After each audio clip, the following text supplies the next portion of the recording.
Welcome to my Self-Care Shit, the podcast, where we talk about what true self-care looks and feels like. I'm your host, Kathy Love, two-time TEDx speaker, author, and self-care coach. Each week, we'll have honest conversations on how to create the peace and stability we crave in our lives. My guest today is Abby Rosmarin. She spent the last 9 years as a professional writer, being featured in many notable publications like Huffington Post, Elephant Journal, and more. She's a former model and current grad student. Abby's navigated through the highs and lows of trauma recovery, self-discovery, and becoming comfortable with one's own company. She is the author of Ballerina's Guide to Boxing, Venom, and other independently published works. Her new book, The Year of Dating Myself, How My Solo Tour Healed More Than Just My Heartbreak, is what we are going to talk about today. I am so excited to have Abby Rosmarin here today to talk with us about how she got her self-care shit together and the journey it's taken her on, the lessons that she's learned. And I have to say, having been divorced and in and out of dating and relationships and learning so much through them, that the topic that we're about to get into is so fascinating to me. And so Abby's journey back to herself, which is what I talk about with the codependency, is just connecting back to ourselves and really getting to know ourselves, is the basis for this journey. So Abby, can you tell us a little bit about your new book and the journey that led you to write it? Sure thing.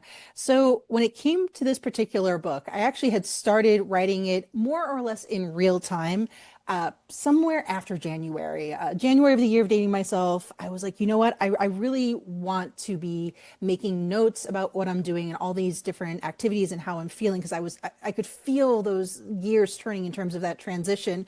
And, it wasn't just completely about the self-discovery. There was a part of me that was like, wouldn't this be cool as a memoir too? Like, that's what, when you're been a writer for as long as I have, that's always kind of in the back of your mind of like, but how would I write about this, like as potentially a published work? And if anything, that really enhanced the experience to be going on these like solo dates and having all of this, swimming around in my mind, and then write about it. And usually, and this has always been the case for me in writing, as I'm writing about it, I'm connecting more dots and I'm gaining more insight and processing something that I didn't even realize needed to be processed. And really all of this came about because I hit a rock bottom in my dating world. I had been relationship hopping basically my entire life since I was a teenager. And while I'm always very quick to say that my marriage that I had throughout my 20s, and yes, I got married straight out of college, I do not recommend that. But still, even though it didn't work out, I will speak nothing of praise, but for my ex-husband, he is a wonderful human being. We didn't work out, we grew apart. However, post that marriage, hooey, I was not making some good choices. And instead of ever just really kind of sitting with whatever had happened with a relationship that had bottomed out, I would do these super dramatic, oh my God, that's it, I'm never dating again, single for the rest of my life. Yeah. To go that hyperbolic means that you're immediately going to get the snap back. And within a month, I would usually meet somebody and like, oh, nope, here's my Prince Charming. It's okay. I can go back on my moratorium now. Or even worse, I'd go on a dating app to, let's see what happens here. And it would just be lather, rinse, repeat. But every time I would do this cycle, it seemed to get worse and worse and worse. And I would look back on that and realize the reason why it was getting worse and worse and worse is a twofold thing of, one, the way I was kind of broadcasting myself, if you will, the energy I was giving off, what was this increased desperation, if you will, where I really was like, I need my Prince Charming now, which unfortunately that rings the dinner bell to some not so great people. And as they would come into my orbit, I would dismiss red flags because I'm just that desperate to have my Prince Charming. And so each cycle it's getting worse, and each cycle it's getting worse. And then the fifth time around on this rodeo, I got into a relationship that was just an absolute nightmare. And honestly, I knew what direction it was going even before things started, but definitely after about 2 or 3 months. And I kept on going until I hit just my absolute breaking point, like 10 months in. And I still remember it was like a week out after finally ending things. And I had this moment of, how did I get here? And I really had to take a moment and really assess my part in things, which is not to say that I ever deserved any of the abuse or infidelity or any kind of mistreatment or disrespect. But I had to go, all right, this cycle keeps happening. You know, if once is an event, twice is a coincidence, and three is a pattern, I'm in pathological territory now. If I want to break this pattern, I have to see what I am doing in this pattern and break from that. And that is when I started to get all of that insight of like, well, I would do this super dramatic swearing off dating and then immediately have my sights set on like, but where's my Prince Charming who's going to prove this wrong for me now? And I didn't know how to be single. And in some ways, I didn't know what to do with that information. So this was about September before the year of dating myself. And so September into October, November into December, I'm still in this place of like, what am I supposed to do with this information? Like for realsy swear off dating? Like I don't know what my next step is. All I know is that just swearing off dating is always the next step in my pattern. And I had this bit of kismet that happened. And the first bit of kismet was one of my close friends was like, hey, I'm coming down. I'm going to go do this New Year's kind of like hiking trip out, out in the West with Arches National Park. I almost said natural there, and my brain was really latched on, but that's okay. Do you want to join me? And I was like, yeah, you know what? I got to, again, break from my mold. And this is a way to break from my mold. I've never really traveled by myself, at least not by plane. And during that trip, I had this moment of like, wow, it's been 3, 4 months. This is the longest I have been single since I was 19. Holy smokes. And here we are, New Year's Eve. And I kid you not, when I tell you the powers that be were like, yep, we are on the nose with our details here. I'm just scrolling on my phone, I'm checking my email, and I have a promotional email from one of my favorite bands. I don't mention it in the book, but I'll say it here that my favorite band is Guster. And they were going to be performing in my area in the coming year. And I'm like, oh, hell yes, I'm going to go get some tickets. I'm already thinking about like friends that I could like bring with me because, I have a lot of friends who are Guster fans. I open up Ticketmaster and basically it's a sold out show. There's like one seat here and one seat there. And that's kind of it. There's definitely no like two seats together. And I'm like, okay, well, that's a bust. But before I even exit out of Ticketmaster, I had this moment of this question that popped up in my head like, when have you ever been to a concert by yourself, though? And of course, the answer is never. I've never been to a concert by myself. I've never been to anything by myself. I've always had people in tow, and usually it was a romantic partner. And I had this moment of like, okay, cool, buy that one ticket then. Take yourself out to the concert. And there was something about that verbiage of take yourself out that like all of a sudden all these like little shifting pieces like clicked into place. And I immediately like I got my, confirmation that I got my ticket. I moved over to my notes app and I am just planning out and literally was calling it the year of dating myself. Like I had the name from the jump. So I'm like, I'm Mm. going to devote the entire year, not just to swearing off dating, whatever, that's a surface level act. I'm going to take all of this energy that I would always just pour into my relationships and usually to my complete detriment, lose all boundaries, lose all sense of self. But now I'm going to pour it back into me. I'm going to treat myself the way that I would treat my partners and how I wish my partners would treat me. But let's be really, really weren't. Otherwise, I would have still been in those relationships. Um, and literally, there I am. It's New Year's Eve. We're having the countdown and everything. And I already have these plans in place to do the year of dating myself. I cannot love this anymore. I know that not just me, but I know there are a lot of people listening who completely understand this situation that you found yourself in, the patterns, the going hot and cold, the trying to prove that it's possible, but not really believing it, but really believing that some, and it's a difficult space to be in. Do you, okay, so do you find that you're getting a lot of people who are resonating with this? I mean, are you getting the confirmation that you are not alone in the way you felt? Oh, 100%. And that's from people who are single and even people who are in relationships of, wow, I've never really learned how to enjoy my own company and how to do things basically for myself. Every time I even mention vaguely about, even just the year of dating myself in general, I will have people just being like, okay, tell me more.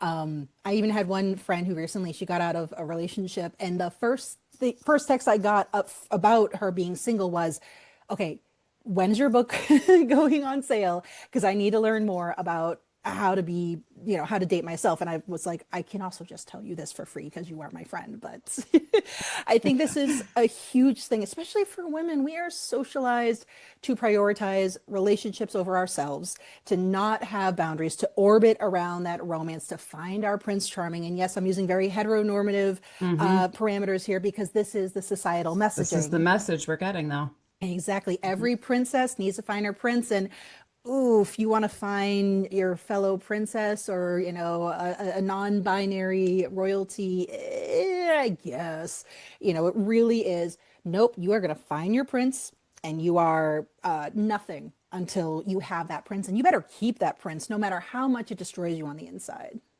Absolutely. And there's so much of our identity, like you're saying, we put so much of our identity into that relationship that if for whatever reason, and it often does fail, that we then have that sense of a loss of our own identity.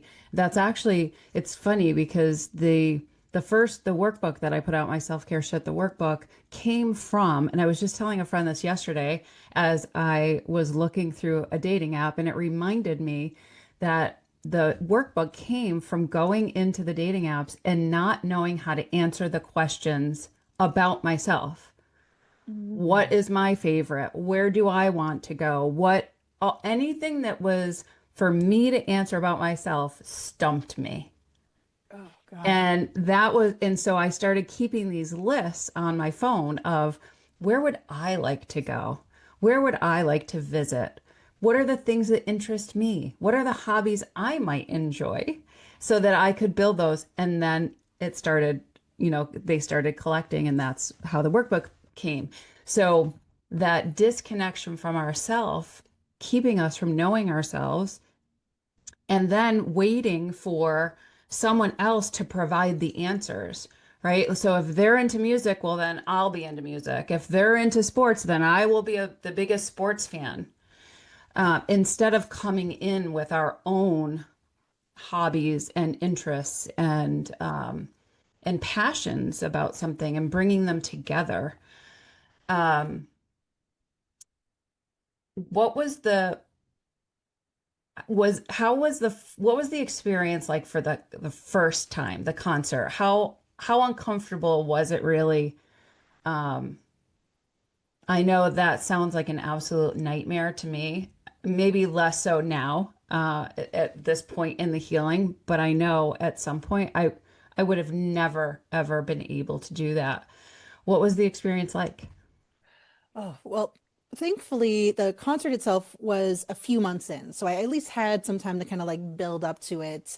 But I will say that even then, where at that point, I believe it was like March or April, to sit in that empty seat was still a little bit like, oh boy, like, and again, sometimes the universe really loves to just be like super on the nose because it was a sold out show.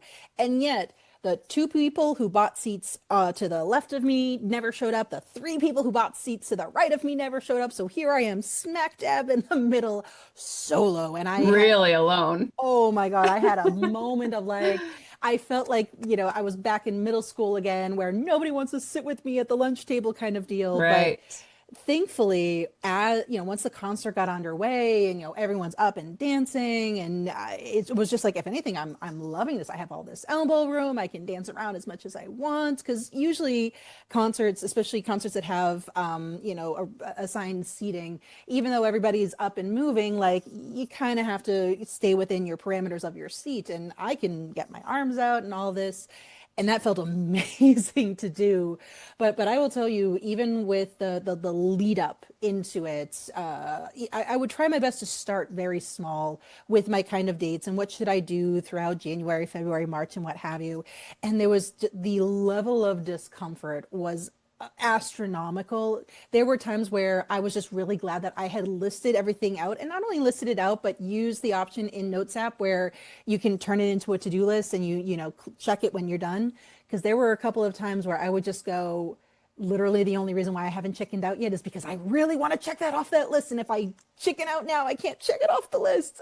Because it was, there were times where it was past discomfort into outright scary, and not scary like I was worried about my safety, but like that fear of, like, say, jumping off the bridge to do bungee jumping.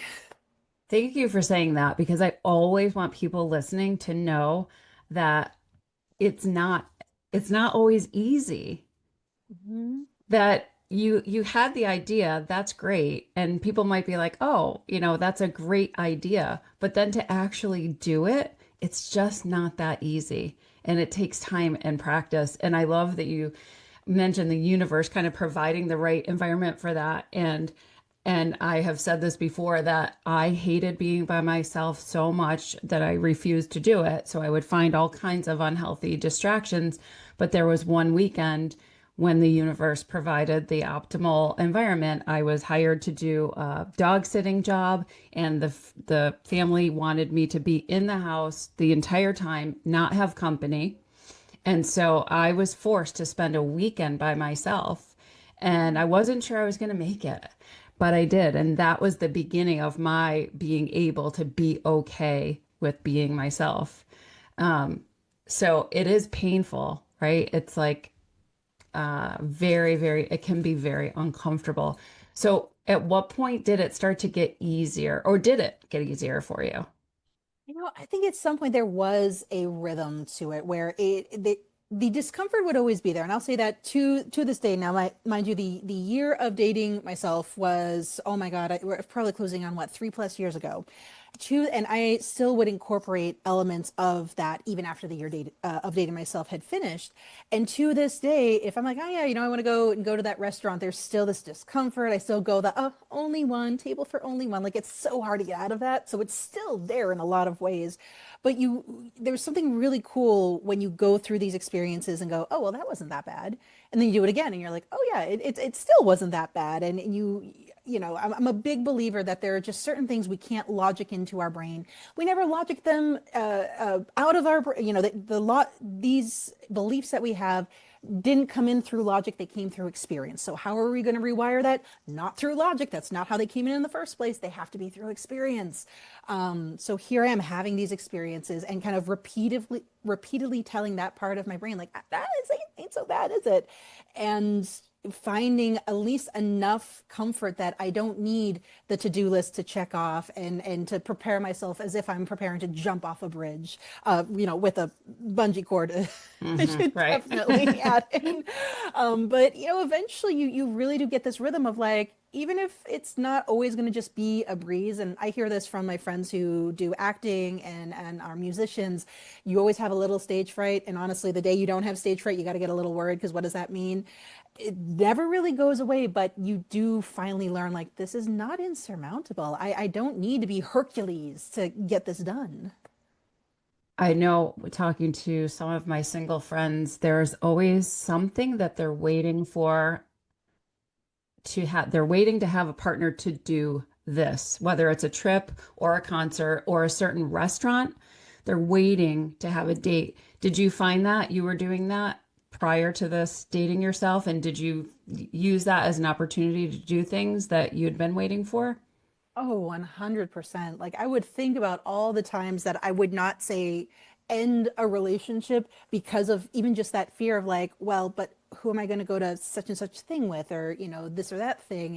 And clearly the answer could have been, I go by myself, but, and ditto for anything outside of the romantic orbit. It was if a friend inviting me, it would never be me inviting them, because that always felt like, oh, I'm being an imposition. So I kind of have to just wait for them to invite me along. And if that never happens, well, I guess I'm just never doing it.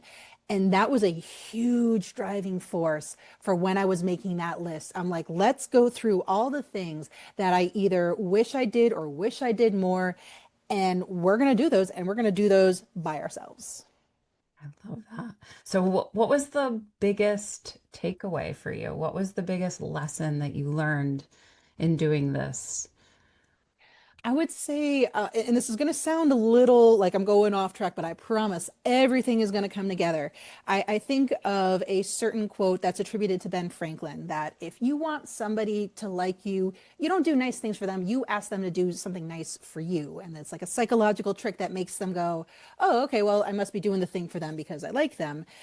I realized that essentially asking myself to do nice things for myself was doing that same psychological trick on me. Because I was used to being the one doing the nice things for others and kind of destroying myself to make myself convenient and accommodating. And, again, ironically enough, I was fortifying that I like them or I love them, but didn't necessarily mean that they liked or loved me.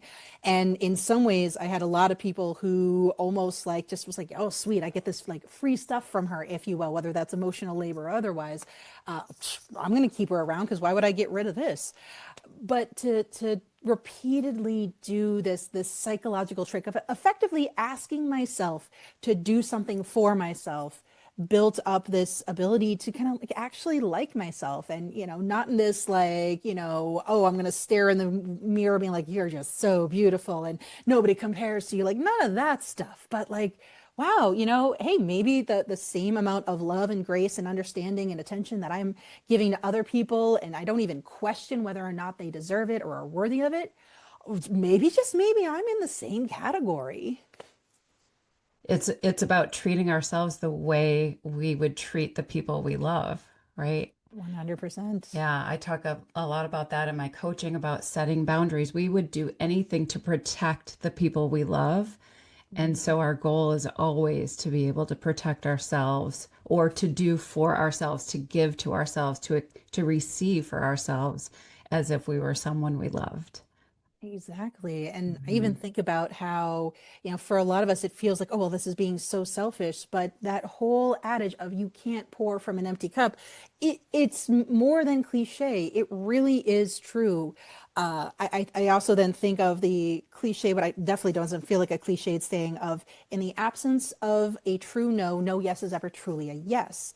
So if we're unable to be in our own identity, to take care of ourselves and build ourselves up, when we're giving to other people, is it truly a giving, if you will? It just becomes sacrifice, which will then breed resentment. And, I will be the first to say that is where some of my own toxic traits would come out, is where I would give, and have no sense of self. And eventually resentment builds up and it'll bottle up and I'll blow up. And, but to learn to like take care of yourself, fill up that cup and be, strong in that sense of self, suddenly that yes is truly a yes. That's so well said. Thank you.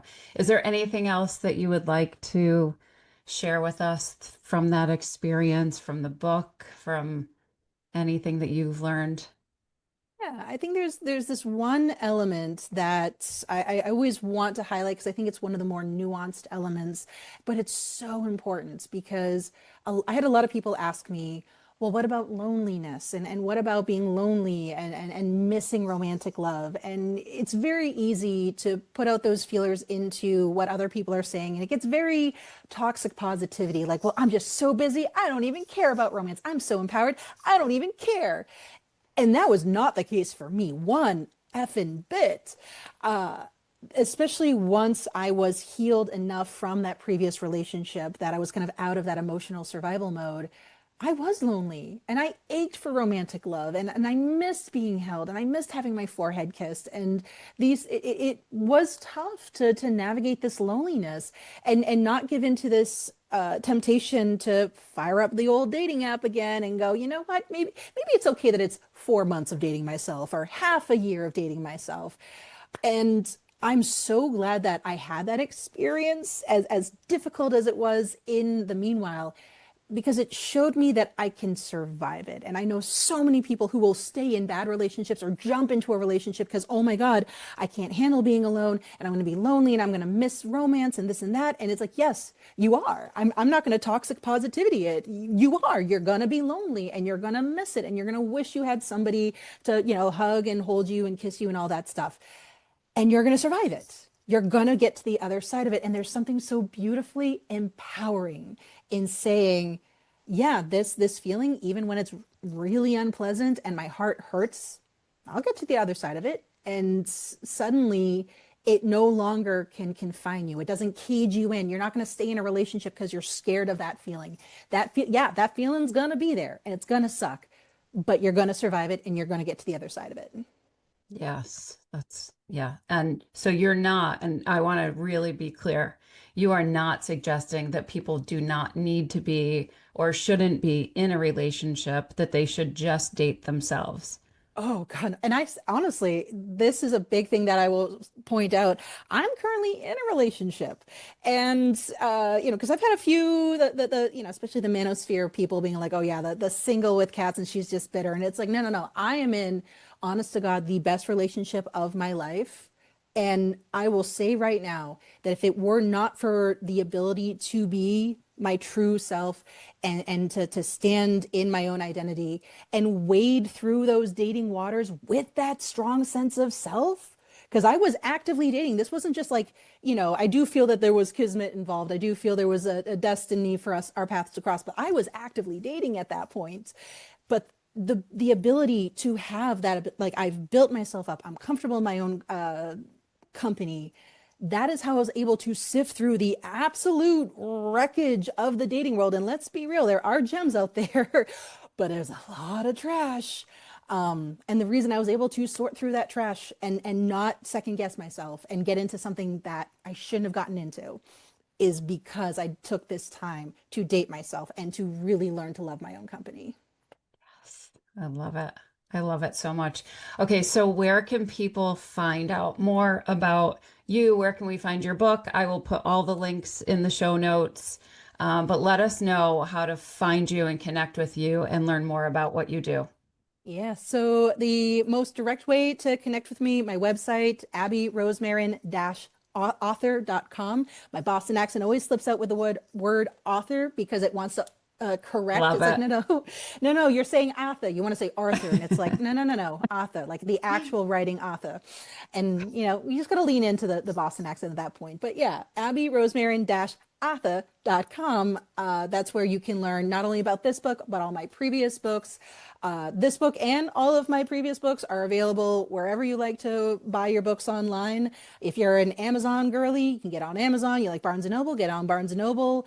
If Books a Million is still a thing, you can get on Books a Million. Also, you can go on to the Simon and Schuster website, who is the big guys who've been leading the charge in distributing my book. They also have all the different places you can get it. And likewise, even though I have gone kind of dark on social media for now, it's been a wonderful break getting off of social media. But on the off chance I return back to it, I'm on Instagram at Abby Rosmarin. That's fantastic. Well, thank you so, so much for sharing your journey, your story, all of these lessons that you learned through it. It's exactly what we all need to get our self-care shit together. So thank you so much for sharing with us. Oh, thank you for having me.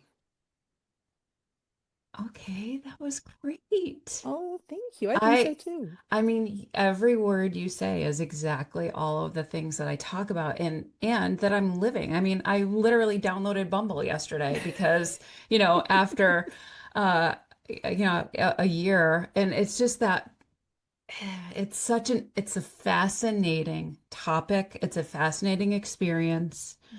Mm. And so many women are going through it and will be able to identify with it. And I think they're just going to love this episode. So I am so happy that I don't know how you found me, but I'm so happy that you did. I very Um, much have to thank my publisher for that. They've been so amazing getting the feelers out, finding the right places for me to talk to. yeah, well, I feel like this was right for us. I hope it's right for you. Oh, Um, 100%. and so one of the things I'll do is Um, I will send you the raw footage of it if you want to chop it up. And I'll also send you some links. I'll run it through Opus Clips and Mhm. send you some already pre-chopped links so that you can use those if that's helpful for you. Yeah, thank you. That's very kind of you. And if you have, I don't think I have it yet, but if you can send me your best address, I will send you my coloring book, my self-care shit coloring Oh, book, and my workbook, and send you copies of those. I'd love to do that. In fact, yeah, if it works, I'm just like, I just typed it into the chat. Oh, perfect. Got it. Okay. Got it. Oh, Thank you. that's exciting. And yeah, I'm all about this. Years of neglecting myself, and now I'm in the era where, learn to actually take care of myself. And so I didn't ask you because I wasn't entirely sure of the answer, but you went through your coaching. And so now are you, because you said you were seeing patients during the week. That's what it was. So yeah, so what are you doing? So I am getting my master's in clinical mental health counseling. And I'm in my final year, which is an internship year. And I currently work at a private practice. And so far so good. I've been able to keep my writing world and my day job world pretty separate. But I would I feel so bad especially for my publisher who has been helping me coordinate. I was like, listen, especially because this is just how private practice operates. Everyone wants the late afternoon hours. Everyone wants the mid afternoon hours because they Right. don't want to, which I get. Like it's more accessible. You don't have to take time off work. I totally get it. But I'm like, yep, from like about 3 p.m. to 7 p.m. Monday through Friday, I am just conked to working with patients. Yeah. Okay. So, and if you want, do you want me to put that in the show notes anywhere? Oh no, no, no. It Okay. really so far so good. I like keeping that separate because that way Okay. when patients are seeing me, they're just seeing Abby the clinician, Yeah. not Abby the writer and blah blah blah. Like I definitely love being able to keep those worlds as separate as I can. Okay. Good. Okay. Then I'm glad I didn't bring that up. All right. Well, I would love to stay in touch with you. I am on Instagram more than as humanly possible, as much as humanly possible. And I think I looked for you on LinkedIn and I didn't find you, but or Oh, yeah, maybe, and that's definitely also another area where I was just like, you know what, I'm gonna just get rid of LinkedIn because especially with my last name is like, nah, we're set. And that way no one can like find out which practice I'm uh-huh. working at and then contact. And I'm like, Yeah. it starts there's some pretty strict ethical codes when it comes to Right. especially clinical mental health counseling. And I'm like, we don't need to blur those lines, so I'm just gonna Yeah. take myself off. Gotcha. All right. Well, however it happens, I would love to continue to know you Yeah. and follow what you're doing, and um, so we'll make that happen. Sounds good. And I forgot to even mention, especially with one of your daughters being Abby, my mom's name is Kathy. Oh, really? Yeah. Oh, that's funny. Oh. Yeah, that's funny. I was just at this outdoor concert the other night. It was dueling pianos, and I was so excited because they make a big deal Mm. around about it around here. Well, it Mhm. turned out it was like being at a retirement home concert. And the funniest thing was they Mm. kept saying, "We have a request from Kathy. We have a dedication to Kathy." And we were like, there's so many Kathys in this age group. You It's like don't hear any babies named Kathy anymore. right. It's the same with Jennifer's and Jessica's for my generation. Exactly. Like Exactly. very fittingly, every time I have a patient with a name Jennifer or Jessica, I'm just like, this is gonna be fun to look up in the system. I'm gonna need their full name before I document because if I try to look up Jennifer S, I'm gonna get 8 pages. Yeah, exactly. Yeah. All right. Well, enjoy the rest of your beautiful Sunday. And it was really a pleasure to meet you. Thank you. Oh, thank you. And I hope you have a wonderful day too. And again, congratulations on becoming a grandma. Great job making time for yourself today. Be sure to subscribe to my Self Care Shit, the podcast, wherever you listen in. Your 5-star review will help get this show to whoever needs to hear it. Go grab your free daily self-care checklist on my selfcareshit.com. Please take the last minute of this podcast for yourself to listen to the ocean waves and breathe.